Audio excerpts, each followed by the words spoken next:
শুধু ইতিহাসটা এতটুকু বলি, শুনেন। ইস্ট ইন্ডিয়া কোম্পানি ব্যবসার নামে আসলো, চলে বলে কলে কৌশলে তারা স্বাধীনতা নিল। শাহ আব্দুল আজিজ মুহাদ্দিস দেহলভী রহমতুল্লাহ আলাইহি ভারতকে দারুল হারব ফতোয়া দিলেন, ইস্ট ইন্ডিয়া কোম্পানি 70 বছর না 175 বছরে দেশের রাষ্ট্র ক্ষমতায় ছিল। তা আপনি বুখারা সমরকন্দের সাথে উপমহাদেশ মিলান। বুখারা সমরকন্দে মাত্র 75 বছর বা 79 বছর বা 69 বছর কমিউনিজমের বিপ্লব হয়েছে, পুরা ইসলাম মুছে গিয়েছে। এর বিপরীতে এখানে ইস্ট ইন্ডিয়া কোম্পানি 175 বছর রাষ্ট্র ক্ষমতায় ছিল। কি জুলুম করেছে, কি অত্যাচার করেছে জানতে চান? উলামা হিন্দ কা শানদারে মাজি খুলেন। কি অত্যাচার করেছে, কি জুলুম করেছে জানতে চান? উলামা হিন্দ और उनका মুজাহাদানা কারনামা খুলেন। কি জুলুম করেছে, কি অত্যাচার করেছে জানতে চান? শেখুল আরবি ওয়াল আজম সৈয়দ হুসাইন আহমদ মাদানী নব্বরাল্লাহু মারকাদাহুর আত্মজীবনী আছে, নকশে হায়াত, এগুলো পড়বেন। যুবকরা এগুলো পড়বা, ইতিহাস জানবেন। ঐতিহ্য প্রকাশনী থেকে এটার বাংলা হয়েছে, অনুবাদ পড়বেন। আপনি চিন্তা করেন 179 বছরের ব্রিটিশের শাসন কি অত্যাচার করেছে। আলেমদেরকে বস্তায় বন্দি করে বস্তা সমুদ্রে ফেলে দিয়েছে। অত্যাচার এমন করেছে, জ্বলন্ত কড়াই আলেমকে বার্গার বানিয়ে ফেলেছে, ভর্তা করে ফেলেছে। অত্যাচার এমন করেছে, দিল্লির গ্র্যান্ড ট্রাঙ্ক রোডে মাসের পর মাস প্রত্যেকটা ডালে এক একজনের আলেম লাশ ঝুলিয়ে রেখেছে। পৃথিবীতে কমিউনিজমের বিপ্লবের কথা বলেন, পৃথিবীতে আপনি সেকুলারিজমের কথা বলেন, পৃথিবীতে যেই নামে যত মতবাদ, যত ইজম দুনিয়ার যত জায়গায় এসেছে, আপনি তুরস্কে দেখেন, কামাল আতাতুর্ক সেকুলারিজম এসেছিল, সেকুলারিজমের প্রধান প্রতিপক্ষ ছিল ইসলাম। আপনি মাওয়ারাউন নহরের যে এলাকা রয়েছে সেই এলাকা দেখেন, সেখানে কমিউনিজম এসেছিল, কমিউনিজম প্রধান প্রতিপক্ষ বানিয়েছিল ইসলামকে। আপনি ইরাকে দেখেন, ইরাকে দেখেন, দুনিয়াতে যারা আজকে শান্তির ফেরি করে বেড়ায়, যারা শান্তির নামে, ওয়াহদাতুল আদিয়ানের নামে, যারা নানা এর নামে তোমার যারা পৃথিবীতে আজকে শান্তির ফেরি করে বেড়াচ্ছে, তারা আর কোনো ধর্মকে টার্গেট করে না, একমাত্র টার্গেট করে ইসলামকে। কেন জানে? পৃথিবীতে মানুষের তন্ত্র মন্ত্র প্রতিষ্ঠা করার পথে একমাত্র বাধা হলো ইসলাম। ইসলাম যতদিন থাকবে পৃথিবীতে মানুষের বানানো তন্ত্র মন্ত্র প্রতিষ্ঠা হবে না। আপনি দেখেন ভারত উপমহাদেশে তারা কি জুলুম করেছে। 169 বছর দিল্লির গ্র্যান্ড ট্রাঙ্ক রোডে আলেমদের লাশ লটকিয়ে রেখেছে। একদিন না, প্রত্যেক ডালে এক একজন আলেম, মাসের পর মাস ঝড় হয়, বৃষ্টি হয়, গরম হয়, আলেমের লাশ ঝুলে থাকে। কারণ মানুষকে ভয় দেখিয়েছে, ব্রিটিশের বিরুদ্ধে ফতোয়া দিলে শাস্তি হবে এমন, ব্রিটিশের বিরুদ্ধে কথা বললে শাস্তি হবে এমন, দেশের স্বাধীনতা সার্বভৌমত্বের কথা বললে শাস্তি হবে এমন, কোরআনের কথা বললে শাস্তি হবে এমন, তারপরে আপনি হাদিসের কথা বললে শাস্তি হবে এমন, আকীদা ঈমানের কথা বললে শাস্তি হবে এমন। এমন কোন অত্যাচার নাই, করে নাই। এই অত্যাচারের ফেরিস দিলে অনেক লম্বা ইতিহাস।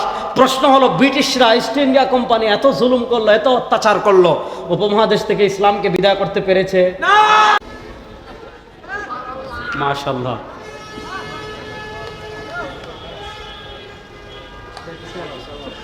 যাক, আমার শেখ আমাকে অনুমতি দিয়েছেন, চালাও। এই জন্য আমি খুব বেয়াদবি করবো না অবশ্যই। আমি সর্বোচ্চ 5-7-10 মিনিট সময় আমাকে দিবেন তো ইনশাল্লাহ। ভাই চেয়ার দেন। 1866 সালের 30 মে দারুল দেওবন্দ প্রতিষ্ঠা হয়েছিল। আমি শুধু একটা কথা বলবো, একটা কথা বলে শেষ করব, কথাটা ভালো করে বুঝবেন।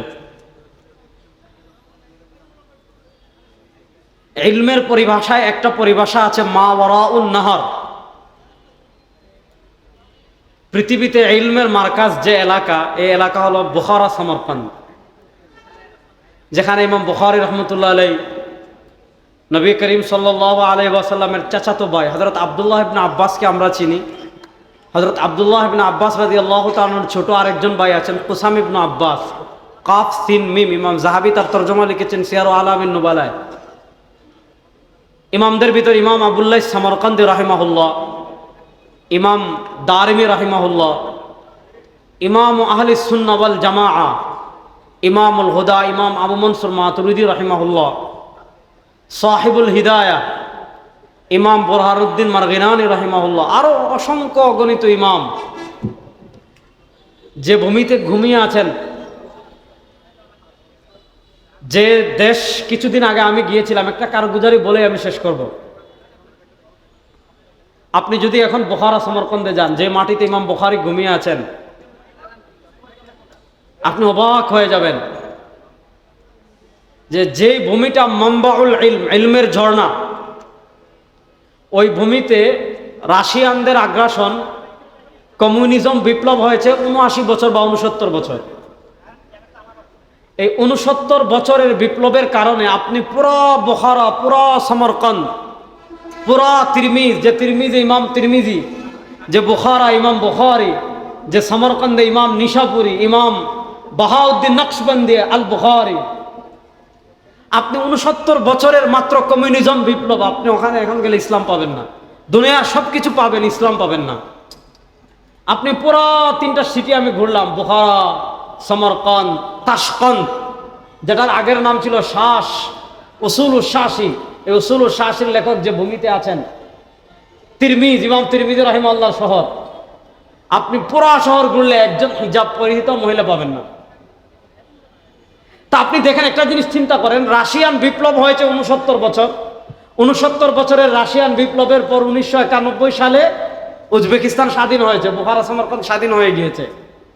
মাত্র ৪৯ বছরের বিপ্লবে ইসলাম একদম নাম নিশানা মুছে গিয়েছে, কিচ্ছু নেই।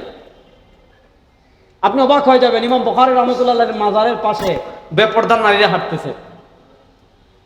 ইমাম বাহাউদ্দিন নকশবন্দি রহিমাল্লাহর মাজারে একদম প্যান্ট শার্ট পরে মহিলারা ঢুকে যাচ্ছে।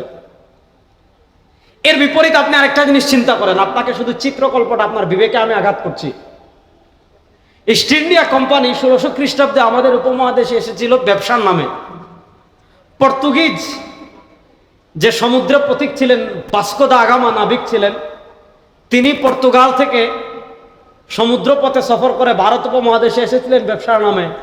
এরপর আস্তে আস্তে আস্তে আস্তে আস্তে আস্তে ইস্ট ইন্ডিয়া কোম্পানি ব্যবসার নামে এসে পুরো আমাদের ইস্ট ইন্ডিয়া কোম্পানি কি করেছে, পুরো উপমহাদেশের লম্বা হিস্টোরি।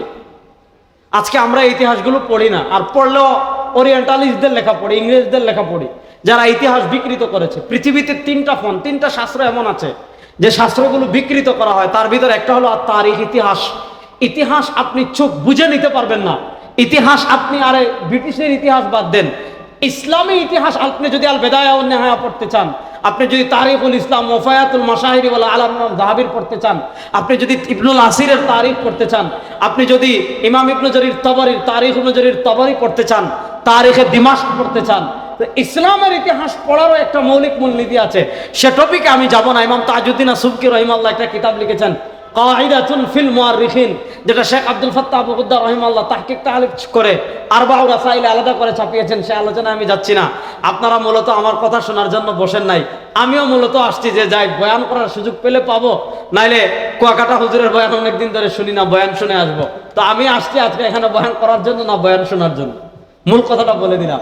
তো আমি এই পার্থক্যটা হলো কেন, আমি ইমাম বুখারী রহমতুল্লাহর মাকবারার পাশে একটা ইনস্টিটিউট আছে, হাদিস ইনস্টিটিউট, ওখানে যখন তারা আমার পরিচয় জেনেছে আমাকে নিয়ে গিয়েছে, তো ইমাম বুখারী রাহিমাহুল্লাহর কবরের পাশে দাঁড়িয়ে আমি কথা বলে এসেছি তাদেরকে, শুনো, তোমরা ইমাম বুখারীকে নিয়ে ঘুমিয়ে আছো, আল্লাহ নবীর সাহাবী ইবনে আব্বাসকে নিয়ে ঘুমিয়ে আছো, ইমাম আহলুস সুন্নাহ, যার কারণে আজকে আমাদের নাম আহলুস সুন্নাহ ওয়াল, লজ্জা লাগতেছে এটা কইতে না, আহলুস সুন্নাহ ওয়াল জামাআহ বাদ দিয়ে ইসলাম পালন করা সম্ভব?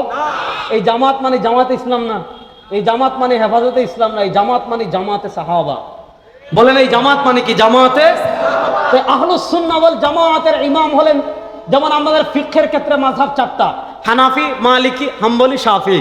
আহলুস সুন্নাহ ওয়াল জামাতের আকীদার ক্ষেত্রে মাযহাব হলো 3টা। আমার সাথে বলবেন, 1 নম্বর আশআরি, বলেন 1 নম্বর, বলেন 2 নম্বর মাতুরিদি, 2 নম্বর, 3 নম্বর আথারি, বলেন 3 নম্বর। এটা তালিবুল ইলমরা শিখবেন। আশআরি আকীদার ইমাম ইমাম আবুল হাসান আশআরি, যিনি বাগদাদ কেন্দ্রিক ছিলেন। মাতুরিদি, আমরা হলাম মাতুরিদি, আশআরি মাতুরিদি। ইমাম আবু মনসুর মাতুরিদি রাহিমাহুল্লাহ, যিনি সমরকন্দে আছেন, আমি তার কবর জিয়ারত করে এসেছি। উনি ইমাম আহলিস সুন্নাহ, তিনি কিতাবুত তাওহীদ লিখেছেন, তিনি আকীদার কিতাব কিতাবুত তাওহীদ লিখেছেন, তিনি তাফসীরের কিতাব লিখেছেন তাওয়িলাত আহলিস সুন্নাহ ওয়াল জামাআহ। ইমাম আবু মনসুর ইমাম আবুল হাসান আশআরি রাহিমাহুল্লাহ, তিনিও আকীদার কিতাব লিখেছেন, সেদিকে আমি যাচ্ছি না। তো যেখানে আহলুস সুন্নাহ ওয়াল জামাতের ইমাম ইমাম আবু মনসুর মাতুরিদি রাহিমাহুল্লাহ ঘুমিয়ে আছেন, সেখানে এই অবস্থা কেন হলো? আমি তাদেরকে একটা কথা বলে এসেছি, শুনো, তোমরা মাত্র ৭৯ বছরের বিপ্লবে এই অবস্থা হয়েছে, আর আমরা ১৭৫ বছরের জোরজাপটা সহ্য করে ইসলামকে নিয়ে কেন টিকে আছি? ১৭৫ বছরের জোরজাপটা, ব্রিটিশের জোরজাপটা সহ্য করে কেন আমরা এখনো টিকে আছি ইসলাম নিয়ে স্বমহিমায়? বাংলাদেশে ইসলাম নিয়ে কেউ কথা বললে হিসাব করা লাগে কি লাগে না? বড় আসতে বললেন। বাংলাদেশে মাদ্রাসা মসজিদের বিরোধিতা করার আগে হিসাব করা লাগে কি লাগে না? বাংলাদেশে আল্লাহ এবং নবীকে নিয়ে কেউ গালিগালাজ করার আগে হিসাব করে। আগে ইন্ডিয়ার ভিসা ওকে করে, আগে জার্মান লন্ডনের ভিসা ওকে করে, নচেত বাংলাদেশে যারা কোরআনের বিরোধিতা করবে বাংলাদেশের মানুষ গাছে লটকাই দিবে ব্রিটিশদের মতো। কথা ভালো করে বুঝবেন। আমি তাদেরকে বলেছি, শোনো, আমাদের পরিস্থিতি কেন এমন হয় নাই, কারণ ভারত উপমহাদেশে একজন শাহ ওলিউল্লাহ মুহাদ্দিসে দেহলভী ছিলেন, ভারত উপমহাদেশে একজন শাহ আব্দুল আজিজ মুহাদ্দিসে দেহলভী ছিলেন, ভারত উপমহাদেশে একজন সৈয়দ আহমদ শহীদ দেহলভী রাহিমাহুল্লাহ ছিলেন, ভারত উপমহাদেশে একজন সৈয়দুত তায়েব হাজী ইমদাদুল্লাহ মুহাজির মক্কা রাহিমাহুল্লাহ ছিলেন, ভারত উপমহাদেশে একজন ফকিহুন নাস রশিদ আহমদ গাঙ্গুহি রাহিমাহুল্লাহ ছিলেন, ভারত উপমহাদেশে একজন হুজ্জাতুল ইসলাম ইমামুল উলুম ওয়াল খায়রাত কাসিমুল উলুম ওয়াল খায়রাত কাসিম নানতবী ছিলেন, ভারত উপমহাদেশে একজন শেখুল হিন্দ মাহমুদ হাসান দেওবন্দি ছিলেন, ভারত উপমহাদেশে একজন শেখুল আরবি ওয়াল আজম সৈয়দ হুসাইন আহমদ মাদানী ছিলেন। সবচেয়ে বড় কথা ছিল, ভারত উপমহাদেশে একটা দারুল উলুম দেওবন্দ ছিল। ভারত উপমহাদেশে একটা দারুল উলুম দেওবন্দ ছিল। দারুল উলুম দেওবন্দ এক ইনকিলাব কা নাম। আমি আলোচনা শুরু করেছিলাম যে আজকে দারুল উলুম দেওবন্দ প্রতিষ্ঠা বার্ষিকী গতকাল গিয়েছে। 1966 সালের 30 মে প্রতিষ্ঠা লাভ করেছিল দারুল উলুম দেওবন্দ। কেন প্রতিষ্ঠা লাভ করেছিল এইটা বলে আমার আলোচনা শেষ। 1857 সালে যখন সিপাহী বিপ্লব ব্যর্থ হলো, খুব মনোযোগ দিয়ে বুঝবেন, সিপাহী বিপ্লব ব্যর্থ হওয়ার আগে আমাদের আকাবিরে দেওবন্দের ইতিহাস আপনারা জানেন। কাসিম নানতবী রাহিমাহুল্লাহ, সৈয়দুত তায়েফ হাজী ইমদাদুল্লাহ মুহাজির মক্কি রাহিমাহুল্লাহ, ফকিহুন নফস ইমামুল আসর আল্লামা রশিদ আহমদ গাঙ্গুহি রাহিমাহুল্লাহ, ওনারা থানা ভবনকে কেন্দ্র করে ইসলামিক স্টেট প্রতিষ্ঠা করেছিলেন। ওখান থেকে ব্রিটিশের বিরুদ্ধে জিহাদ পরিচালনা করেছিলেন। ওই জিহাদ ব্যর্থ হলো, সিপাহী বিপ্লব ব্যর্থ হলো। ব্রিটিশরা যখন প্রচন্ড শক্তিশালী হয়ে গেল, এখন ব্রিটিশকে থামানোর আর কেউ নাই, ব্রিটিশকে থামানোর মতো আর কেউ নাই, সম্মুখ জিহাদ করার মতো আর কেউ নাই, ব্রিটিশকে মোকাবেলা করার মতো আর কেউ নাই। এখন কি করা যায়? কি করা যায়? তারা সম্মুখ জিহাদ করতে পারছেন না, কিন্তু চেতনা বন্ধ করা যাবে না। ব্রিটিশের বিরুদ্ধে জিহাদ করতে পারছেন না, কিন্তু ব্রিটিশের বিরুদ্ধে জিহাদ করা ফরজ, এই চেতনা বন্ধ করা যাবে না। প্রজন্ম চলে যেতে পারে, কিন্তু পরবর্তী প্রজন্মের কাছে এই দেশ স্বাধীনতা, ইসলাম এবং আকীদা হেফাজতের এই মিশনটা কেমনে পৌঁছাবেন, এই চিন্তা রেখে কাসিম নানতবী রাহিমাহুল্লাহ, রশিদ আহমদ গাঙ্গুহি রাহিমাহুল্লাহ সহ আমাদের আকাবিরে দেওবন্দ চিন্তা করলেন যে একটা প্রতিষ্ঠান পরিচালনা করবো, একটা প্রতিষ্ঠান প্রতিষ্ঠা করব। সুবহানাল্লাহ পড়েন না? কথা বুঝতেছেন তো? কাসিম নানতবী রাহিমাহুল্লাহ মাদ্রাসা প্রতিষ্ঠার চিন্তা মাথায় রেখে ঘুমিয়েছেন। সরওয়ারে দু আলম সাল্লাল্লাহু আলাইহি ওয়াসাল্লামের দিদার স্বপ্নে নসিব হয়ে গিয়েছে। দুনিয়াতে একটা স্বপ্ন 100% সত্য। ইমাম তিরমিজি রাহিমাহুল্লাহ কিতাব রুয়াতে হাদিস এনেছেন। সরওয়ারে দু আলম সাল্লাল্লাহু আলাইহি ওয়াসাল্লাম বলেন, মান রাআনি ফিল মানামি ফাকাদ রাআনি ফাইন্না শাইতানা লা ইয়াতামাসসালু বি। কোন উম্মাহ যদি নবী করিম সাল্লাল্লাহু আলাইহি ওয়াসাল্লামকে স্বপ্ন দেখে, ফাকাদ রাআনি, তাহলে নবী করিম সাল্লাল্লাহু আলাইহি ওয়াসাল্লামকে স্বপ্ন দেখেছে। ফাইন্না শাইতানা লা ইয়াতামাসসালু বি, শয়তান কখনো নবী করিম সাল্লাল্লাহু আলাইহি ওয়াসাল্লামের আকৃতি ধারণ করতে পারে না। কাসিম নানতবী রাহিমাহুল্লাহকে চিন্তিত দেখলেন নবী করিম সাল্লাল্লাহু আলাইহি ওয়াসাল্লাম, জিজ্ঞেস করলেন, ও কাসিম, তুমি চিন্তিত কেন? এজন্য দেখবেন তারানায় দারুল উলুম দেওবন্দে সুন্দর করে আছে। আমাদের কুয়াকাটা হুজুর বললে অনেক সুন্দর করে বলতে পারবেন, আমি তো পারি না। খুদ সাকিয়ে কাউসার নে রাখি मैं खाने की बुनियाद यहाँ, खुद साकिए कौसर ने रखी मैं खाने की बुनियाद यहाँ। কাসিম নানতবী রাহিমাহুল্লাহ স্বপ্নে নবী করিম সাল্লাল্লাহু আলাইহি ওয়াসাল্লামকে বলেন, ইয়া রাসূলুল্লাহ, এরকম এরকম আমাদের চেতনা পরবর্তী প্রজন্মের কাছে পৌঁছানোর জন্য একটা মাদ্রাসা প্রতিষ্ঠা করার চিন্তা করতেছি। আল্লাহ নবী সাল্লাল্লাহু আলাইহি ওয়াসাল্লাম সাহারানপুরের দেওবন্দের ডালিম গাছের নিচে স্বপ্নে কাসিম নানতবীকে ডাক দিয়ে বলছেন, ও কাসিম নানতবী, এই যে আমি লাঠি মুবারক খুদ সাকিয়ে কাউসার নে রাখি। কাসিম নানতবী রাহিমাহুল্লাহ লাঠি দিয়ে দাগ দিয়ে বলেন, ও কাসিম, এই যে আমি দাগ দিলাম, এই দাগের এখানে তুমি মাদ্রাসা করো। কাসিম নানতবী রাহিমাহুল্লাহ সুবহ সাদিকের আগে তাহাজ্জুদের সময় ঘুম ভেঙে গিয়েছে। কাসিম নানতবী রাহিমাহুল্লাহ দৌড় দিয়ে দেওবন্দের সাত্তা মসজিদে যান, যে জায়গায় ডালিম গাছ আছে দিয়ে যান, গিয়ে দেখেন নবী করিম সাল্লাল্লাহু আলাইহি ওয়াসাল্লাম যে দাগটা দিয়েছেন, দাগটা একদম জকজক করতেছে। এই দাগের মধ্যে পৃথিবী বিখ্যাত ইসলামিক প্রতিষ্ঠান দারুল উলুম দেওবন্দ, হযরত শেখুল ইসলাম জাস্টিস তাকি উসমানী। আমি তার সবগুলো সফরনামা পড়েছি, জাহানে দিদা পড়েছি, দুনিয়া মেরে আগে পড়েছি, সফর দর সফর পড়েছি, খুতুবাতে দাওরায়ে হিন্দ পড়েছি। হযরত শেখুল ইসলাম তাকি উসমানী বলেছেন, আমাদের আকাবিরদের মুখ থেকে আগে শুনতাম যে আকাবিরে দেওবন্দের অবদান সারা দুনিয়ায় ছড়িয়ে আছে। শেখুল ইসলাম বলেন, আমি দুনিয়ার যে রাষ্ট্রে একজন মুসলমান আছে ওই রাষ্ট্রেও আমি তাকে উসমানি গিয়েছি।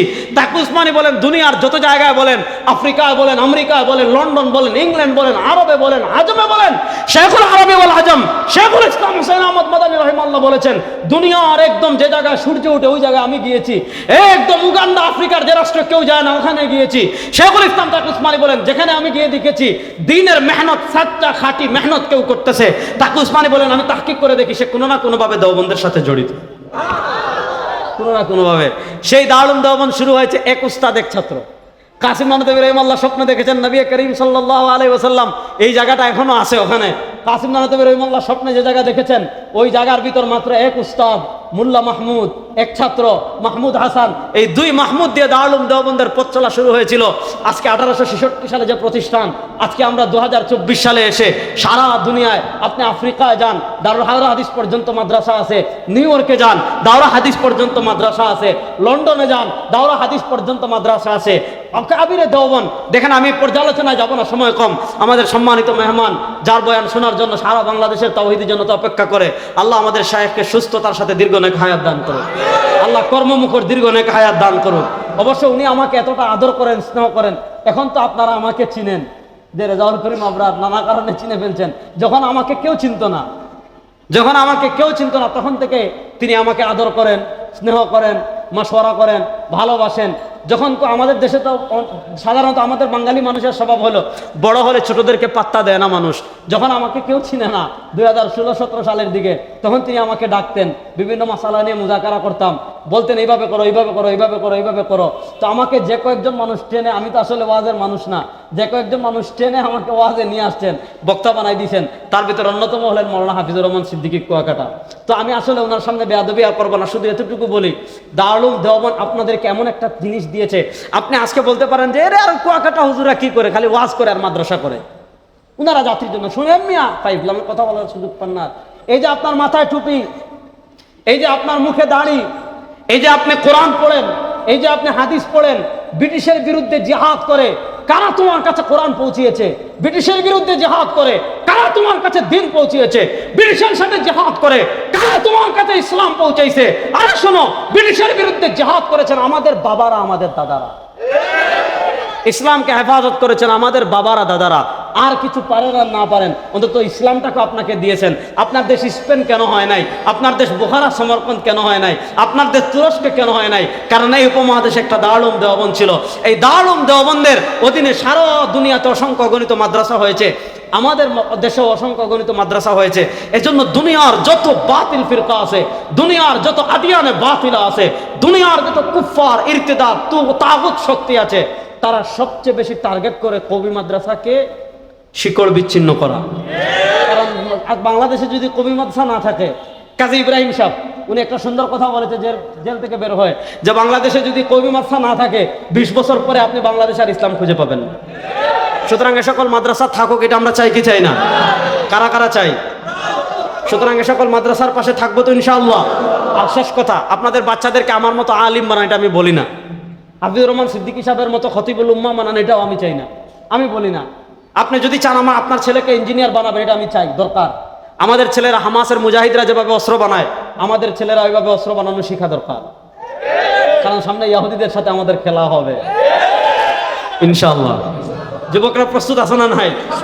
আমরা ঢাকা হুরমতে আকসা কনফারেন্সে বলেছিলাম, সময় আসতেছে, ফিলিস্তিনে আমাদের যত ফুটা রক্ত ঝরেছে, ইহুদিদের কলিজায় পাড়া দিয়ে প্রত্যেক ফুটা রক্তের বদলানো হবে ইনশাআল্লাহ। আমরা যদি না পারি, আমাদের পরবর্তী প্রজন্ম যখন আসবে প্রত্যেক ফুটা রক্তের বদলা নেবে ইনশাআল্লাহ। তারা যদি না পারে, হযরত ঈসা আলাইহিস সালাম যখন দুনিয়াতে আসবেন, চূড়ান্ত খেলা হবে ইনশাআল্লাহ। ইহুদিদের সাথে চূড়ান্ত খেলার জন্য প্রস্তুত যুবকরা ইনশাআল্লাহ? প্রস্তুত আছেন তো ইনশাআল্লাহ? সুতরাং আমাদের বাচ্চারা অস্ত্র বানানো শিখুক, এটাও আমি চাই। অস্ত্র বানানো শিখবে কোরআন সাথে নিয়ে, কোরআন বাদ দিয়ে। কথা বলেন না কেন? কোরআন সাথে নিয়ে আমাদের চলার দরকার আছে না নাই? সুতরাং শেষ কথা এটা, আপনার বাচ্চাকে, এখন তো সিলেবাসের কি অবস্থা সেটা জানেন, এটা নিয়ে আমার লেকচার আপনারা শুনেছেন, যারা শুনেন নাই শ্বাস দিলে পেয়ে যাবেন। একদম ধরে আমি লম্বা 1 ঘন্টার লম্বা লেকচার দিয়েছি যে আমাদের শিক্ষা ব্যবস্থায়, আলিয়া মাদ্রাসা স্কুলের শিক্ষা ব্যবস্থায় কি কি ইসলাম বিদ্বেষী বিষয় ঢুকিয়ে দেওয়া হয়েছে এটা আপনারা শুনবেন, ওই আলোচনায় যাচ্ছি না। আজকে চতুর্দিক থেকে তুফান আসতেছে, এই তুফান মানে জাহান্নামে যাওয়ার তুফান আসতেছে। এই তুফান থেকে বাচ্চাকে বাঁচাতে হলে একমাত্র পথ মাদ্রাসা। এজন্য আপনি আলেম না বাড়ান, কমসে কম নুরানিতে 3 বছর, 3 বছর না পারেন 2 বছর, 2 বছর না পারেন 1 বছরের জন্য বাচ্চাদেরকে দিবেন তো ইনশাআল্লাহ। আল্লাহ রাব্বুল ইজ্জত ওয়াল জালাল যে কথাগুলো বললাম আমাকে আপনাকে সবাইকে আমল করার তৌফিক দান করুন, আমিন। ইন আসাবতু ফামিনাল্লাহি ওয়া ইন আখতাতু ফামিন্নি ওয়া মিনাশ শাইতান। সুবহানাকাল্লাহুম্মা বিহামদিকা আশহাদু আল লা ইলাহা ইল্লা আনতা আস্তাগফিরুকা ওয়া আতুবু ইলাইক। আসসালামু আলাইকুম ওয়া রাহমাতুল্লাহি ওয়া বারাকাতুহু।